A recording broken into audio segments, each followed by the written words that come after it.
Yo, what's going on, everybody? Welcome back to the show, the podcast. And we've got a doozy for you today. So we're just going to jump right in. That's how I'm feeling today. Work has been kicking my ass. I'm overtired. We're not wasting any effing time. We're jumping right in. We're talking about the shit that matters. Last week's MLB The Show feature premiere was probably one of the stupidest 55-minute videos I've ever watched in my entire effing life. It told us nothing while also telling us a lot at the same time. We'll jump into that. I've got my notes right next to me. My goal for you and my promise to you is that I will summarize that 55-minute video in significantly less time. Because if you did not watch that video, first of all, you missed nothing. And second of all, if you chose to listen to me instead, I'm going to save you a butt ton of time. So we'll get into that. First, a couple quick things. Chase Utley, new legend, super freaking cool. Philly is getting a lot of love right now. Ryan Howard, Chase Utley. They're announcing another new legend this week. Might be, I can't remember if they're announcing it on Tuesday or Thursday or Wednesday. I don't know. One of the days of the week. It is it looks like a right-handed pitcher. They said it will be a pitcher. A couple people said to me, Roy Halladay. That would just be a ton of Phillies love right off the jump. I want Roy Halladay in the game. He's a legend of more than just the Phillies. Blue Jays legend as well. I just don't know if we're going to get three Phillies legends back to back to back like that. I could be wrong. I might be making nothing out of it or too much out of it. But hey, Roy Halladay would be cool. Listen, I won't complain.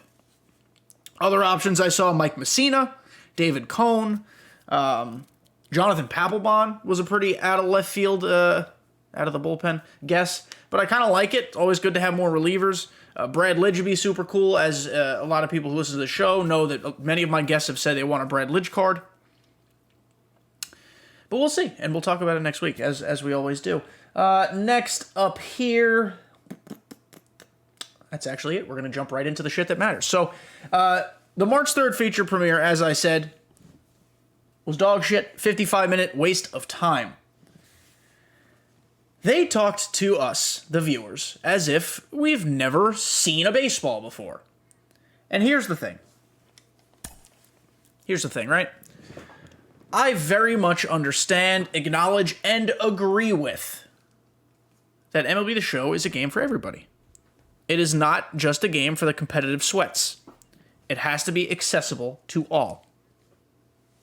Sure. That said,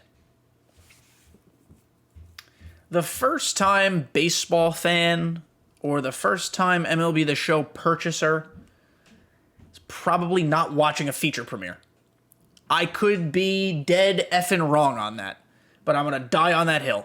I am pretty positive they're not watching a feature premiere. So I think the feature premieres, personally speaking, should be catered just a little bit more towards the consistent players. Doesn't have to be the best players, doesn't have to be the competitive ones, but the people who come back year after year and kind of know what to expect, that's who the feature premieres should be for. I'll die on that hill. I don't care what anybody else thinks. And the tone of the feature premiere really fucking bothered me. They came across as very defensive to me. What I mean by that is, without saying this directly, they basically said, hey guys, we listened to all your feedback. Stop complaining, because here's why the game plays this way. They very rarely said, oh shit, you guys were right, let's fix it. Instead, they were like, well, you guys bitched and moaned enough, even though it was realistic they used the word realistic so many times. And yeah, listen, I played baseball my whole life. I understand how baseball works. It's a fluky, funny, strange game. That being said, I don't think we need a baseball video game to be fluky and funny. I think inputs should be how the game plays. So, it was a little silly. And it bothered me. And it became a very hard watch, in my opinion. And I only watched it to see if they revealed anything crazy. They didn't. I was hoping maybe for a sneaky legend reveal, or for them to, say something like, hey, you guys were right about this shit, and so we fixed it. They didn't say that. They did share some interesting stats. They do this every year. I tend not to agree with most of them. Obviously, they're based in data and fact, so they are accurate, but that doesn't mean I can't disagree based on my personal playing experience. There were over, this is end counting, obviously, at this point, because the game is not dead yet. There were over 3 billion swings and 4 billion pitches, that's billion with a B, in MLB The Show 21. It's a lot. That's what you call a large sample size. It's certainly not a small one. Based off of all of that data, or data, if that's the way you choose to say that word, they gave us the batting averages on perfect perfects. They do this every year. It's always contentious. It always gets people chatting about, makes them upset. So, again, based on my playing experience, I didn't have these batting averages. They might have been close, but I definitely did not have these batting averages. So we'll see what you people think. On rookie mode, now, what is good to know, between rookie, veteran, all-star, Hall of Fame, and legend, they are all within the general ballpark. That means there was consistency. That's good. So on rookie mode, the batting average on, by the way, if you're watching on YouTube, sorry to just randomly cut off, the person I'm playing against right now has the worst internet I've ever seen. I don't understand what's happening right now. But it's not something I really like. As you can see, I might even be frozen right. Yeah, okay, I don't even know what just happened. All right, so we fixed that. Sorry, guys. You guys know when I like to play event games when I'm recording these episodes, just so you guys can listen and also have something to watch. So that was fucking strange. Rookie batting averages on perfect. 854. That is fucking high. I feel like I hit like 600 on perfect perfects. They continually say every year it's over 800. I don't fucking know. So 854 on rookie. On veteran, it's the lowest, 842. All-star, 861. Hall of Fame, 858. Legend, 852.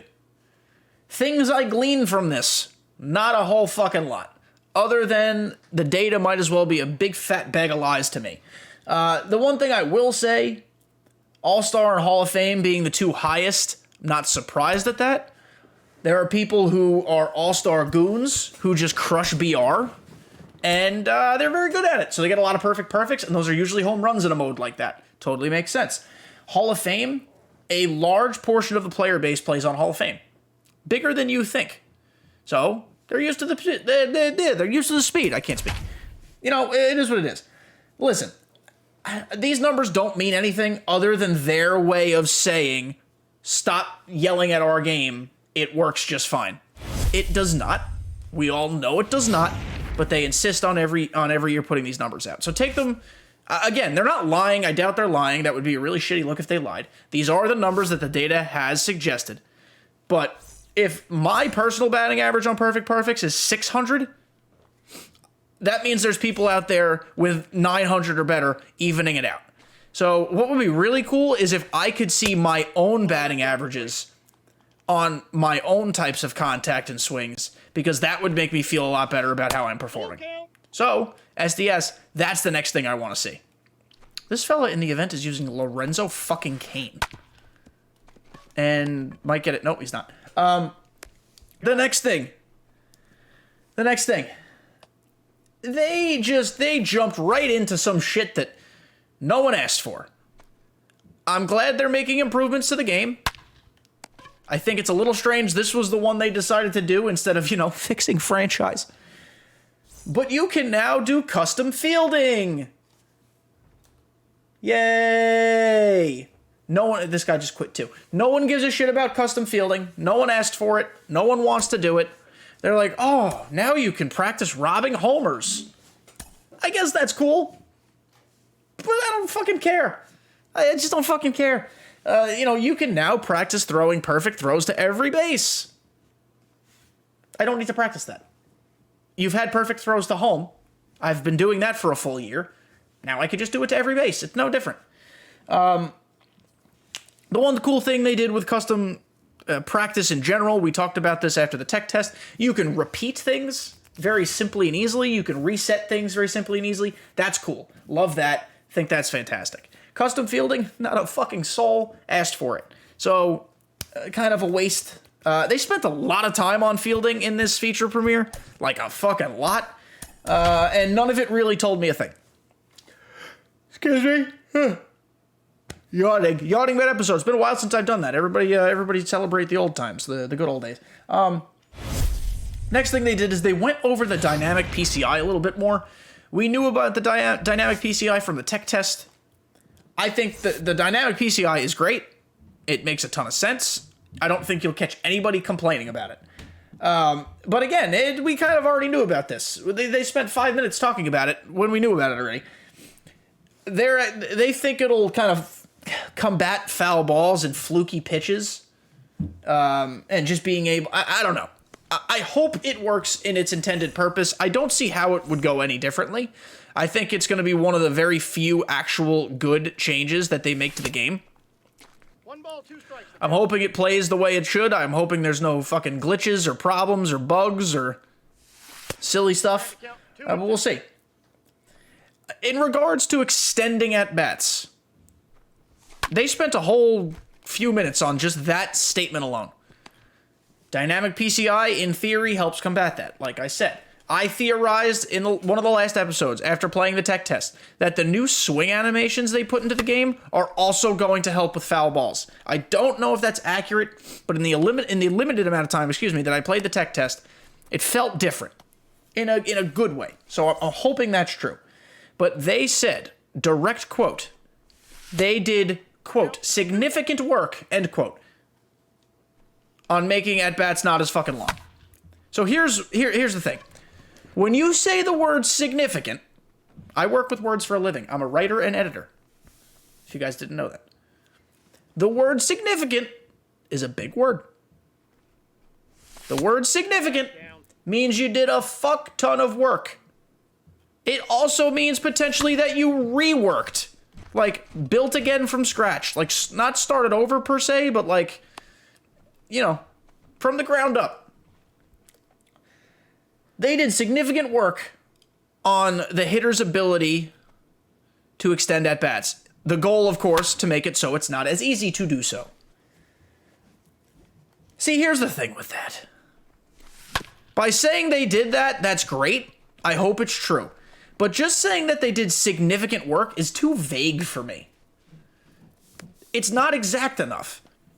If the dynamic PCI is all they did, that's not significant work, and that's all they had to say. All they had to say was like, oh, we changed the PCI. But instead, they went into this vague bullshit about significant work being done, which is how they're gonna, couch the failures of it if it fails. This is not me being a negative piece of shit. I am a little cynical, but this is just me being realistic. I don't take things at face value. I dig into a little bit more of what words mean and what delivery means. Again, this entire feature premiere to me came across as defensive.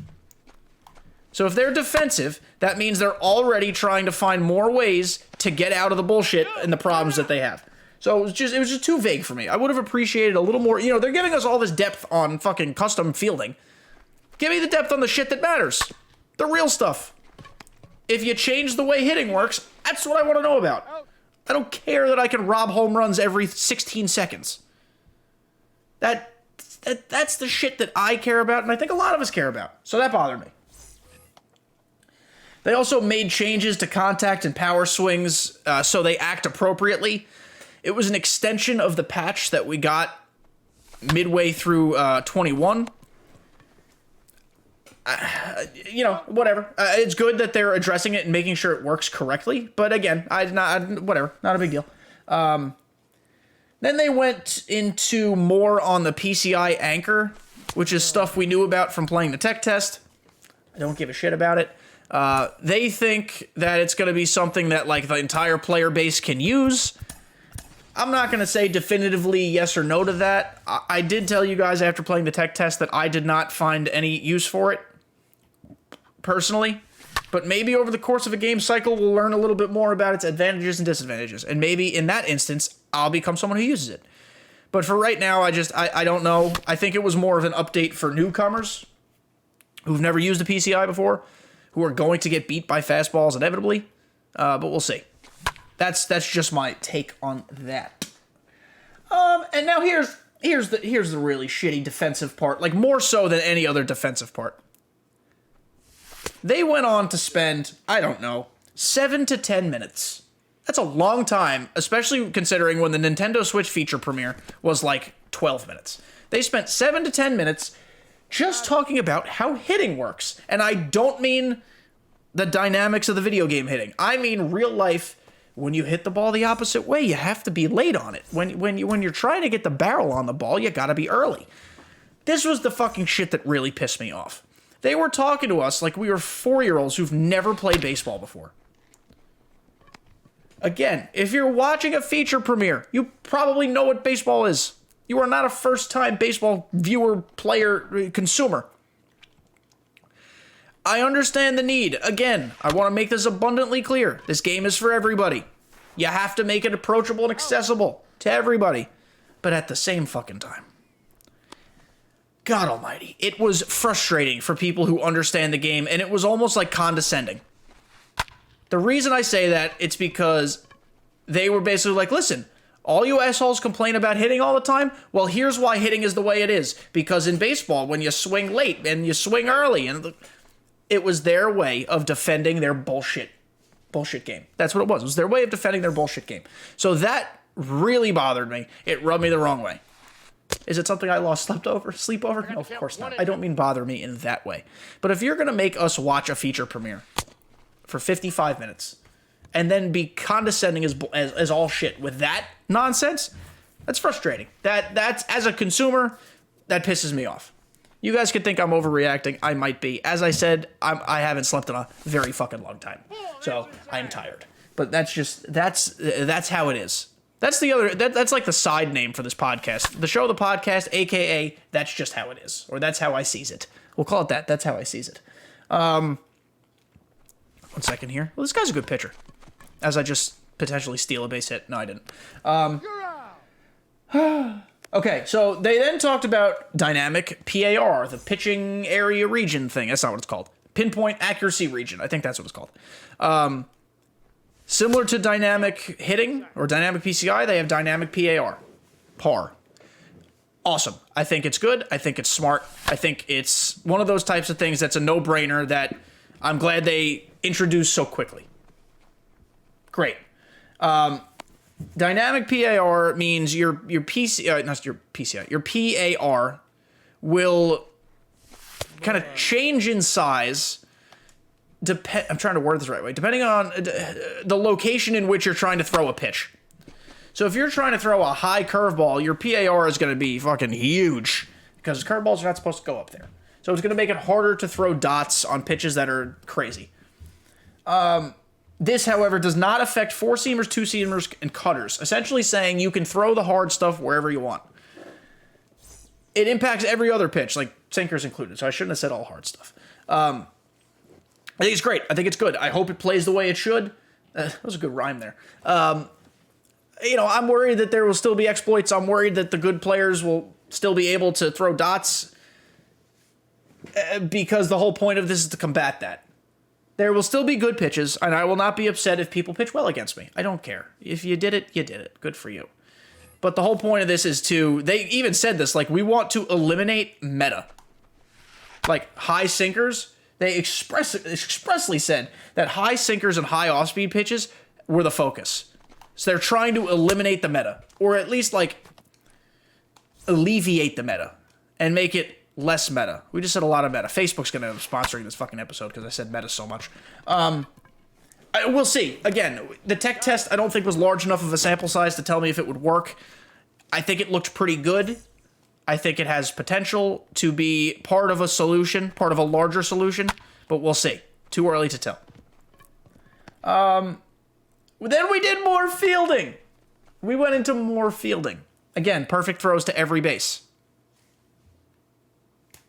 We knew this already. We knew this already. They added more fielding animations. Again. Which, again, if you played the tech test, you kind of saw them. Cool. I hope they work. Last time we added a bunch of fielding animations, it made fielding really wonky. They focus specifically on fielding efficiency, aka urgency, aka I've heard that song and dance before. Hope it fucking works. They did focus on like getting more new throwing animations, so players can have a little bit more versatility in how they throw the ball from the outfield and the infield, which is good in theory. I hope it's true. I hope it doesn't fuck anything up. And then here's the other funny thing that made me feel like they were being condescending. They were like, hey guys, here's how fielding ratings work, and here's why sometimes your fielders get shitty animations. Basically them saying, stop complaining about the shitty animations your fielders get. It's your fault. This is the way I interpreted it. I just really did not like the tone and the vibe of this feature premiere. I hope they're not all like this. There is potentially one super, super, super good fielding change they made. And I could see it in the tech test, and I already liked it. They worked on, like, the Olay type of plays at the corner infield, where your diamond fielder will just inexplicably not even put a glove on a ball down the line or, like, almost right at him. It would just glide into the outfield. That was a giant problem this year, more so than ever before, in my opinion. So basically what they did, 2-2 the count. they added a logic into the game so that corner infielders are more apt to just put their body on the ball as opposed to just let it fly by them. And that's a home run, by the way. Thank you. 3-run home run. Off the pole. Around the pole. Over the pole. Okay, it's gone. They kind of changed the logic, or not changed the logic, sorry, altered the logic based on your fielder's rating. So if you have a high diamond fielder, or just a diamond fielder period, he will be able to knock the ball down more / better than a gold, than a silver, bronze, all the way down. And then after knocking the ball down, not only is this good because it eliminates maybe some fluky extra base hits, 2-1. because of the new urgency that they say they put into the game, your fielder will then hop up onto his feet, pick up the ball and throw it first, resulting in more outs. That's awesome. Truly. And that's not being condescending. This is actually a great fix. One of those things, it's like, why didn't they think of it sooner? At least they thought of it now. I'm very anxious to see how it ends up playing, how it ends up impacting games. Because in my opinion, that will be the biggest, other than perfect throw to every base, which is another monumentally massive win, that will be the biggest fielding improvement that they've made in a while. Because for me, that was really, really annoying. That happened to me a lot. Maybe it was just a personal thing and it didn't happen to others as much. But I know you've experienced it at least 1 or 2 times. Removing the Olay is fantastic. Thank you, SDS. Thank you, Ramon. Thank you, Coach, for doing the Lord's work. No, that's foul. And then that's it. So that was a 55-minute feature premiere that we basically just summarized all the important points in like 22 and a half, 23 minutes. So you're welcome. Next week, the feature premiere is another one that I probably won't give a shit about. It's on commentary, so improvements to commentary. I turned commentary off. I haven't listened to commentary in years. And presentation. I don't know what presentation means in this instance. I don't know if it means like game presentation as far as like cut scenes between at-bats and the score bug and stuff of that nature, or if they mean like menu presentation. Because if the menus have changed and like home screen has changed, that's stuff that I'll care about. But if they just talk about like, oh, the score bug is different and now has win probability, that's cool, but I don't care. That doesn't need an entire feature premiere. Those are honestly, I hate to be that asshole who keeps bringing stuff like this up, because I know it's kind of a meme in the community. I agree with the fixed franchise, but if you're going to start talking about presentation improvements and commentary improvements, you know what those go hand in hand with? Franchise. So they should have also fixed franchise while they were at it. Maybe we'll get a surprise here, and maybe they will say some news on that, but I am not confident. Okay, wow, this guy's hitting the dick out of the ball now. I'm still winning 5-3 for those at home who are listening and not watching. But this event is a home run derby, and I hate it, honestly. So, guys, that's it for the crux of the episode. I do want to say this. Count's full. We'll talk about this for a few minutes, and then I'll go away. There are a lot of opinions on MLB The Show. I certainly have them. That's why I have this podcast. And you guys listen to them, so you're enabling me. However, I like to think of myself as a not toxic person. I like to think of myself as just a realistic, reasonable, logical, tell it like it is type of person. I hope you all agree with me, and if you don't, please tell me. Tell me I'm wrong so I can reevaluate my life. In these feature premieres, there are a lot of toxic motherfuckers up in them chats. I also recognize that some of them are probably just trolls doing it to get attention. So now we're giving them attention. But I say this all the time. I've said this in years past. I said this about 20. I said this about 21. I'll say it now about 22 before it even begins. Yes, I complain about the game. It's because I want to see it better. I want to see it perfect. Yes, I complain about some of the decisions SDS makes. Yes, because I think overall there are smart people who work there. Why are we making not smart decisions? Whatever. But what I'm getting at here is, let's be nice, please. These people make a video game for us to enjoy. I know they don't do it for free. They don't do it out of the goodness of their hearts. They get paid for it. It's their job. They should do it well. I get it. I understand. However, it's a baseball game. Why did I swing at that, by the way? It's a baseball game. It's hard. Baseball is a tough sport to play in real life, let alone program into a virtual world. On the whole, SDS does a phenomenal fucking job with this game. Is it perfect? No. But I think the expectations from people are so high, kind of across the board, because we know that the game is already very good. It's not far off from being the best baseball game we've ever played.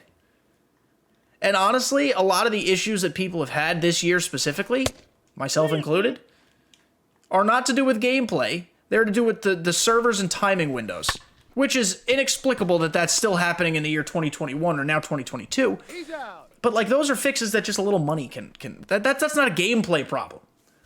So I want to remind everybody that sometimes cooler heads need to prevail. I understand we live in a world of opinions and people yelling at each other and blah blah blah blah blah. Ball two. But let's just, all I'm asking is that we be nice, please. You know, again, SDS, as much as I might shit on them from time to time, because sometimes I think you gotta keep people in check, sometimes they deserve it. SDS does a good job with this game. They do a great job with this game. Never once growing up when I was playing MLB 2005 with Eric Chavez on the cover did I think a baseball game would look like this, sound like this, feel like this, play like this. Okay? It's come a long way. Let's just be supportive, give constructive feedback, and help them get the game to where we all want it to be. Instead of beating them down, pissing and moaning, complaining, blah, blah, blah, let's all, as a community, lift each other up.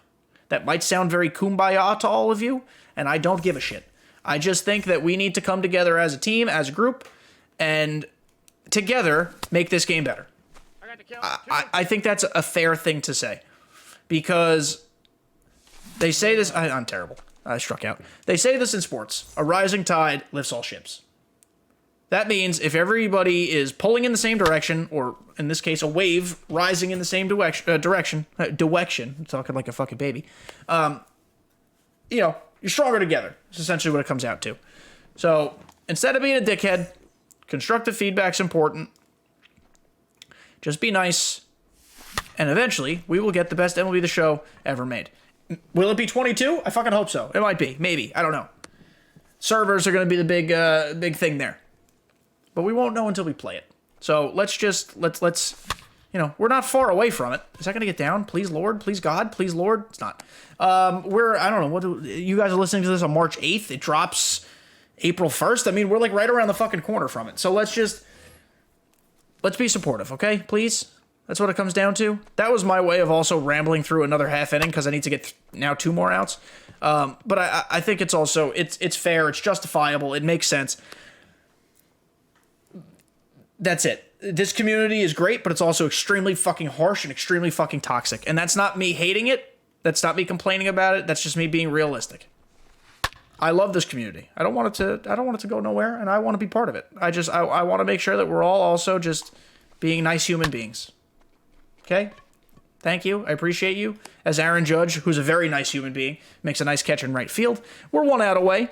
Hopefully I could just get it because I don't really want to go to extras, and I might just quit if we do because it's the event, and I already have both Guerrero and Judge. By the way, both cards slap. Judge even slaps. And I'm shocked that I'm saying that. We win. Okay. All right, guys, that's a dub. We talked about an hour-long feature premiere in less than 30 minutes when you tack on all the bullshit at the end. So that is it, guys. Thank you all for listening. I hope the legend that's revealed this week is a legend you want and that you're excited about. But don't you worry. We will talk about him and all the other feature premiere nonsense in the next episode. So until then, guys, be safe. Enjoy yourselves. I'll talk to you next week.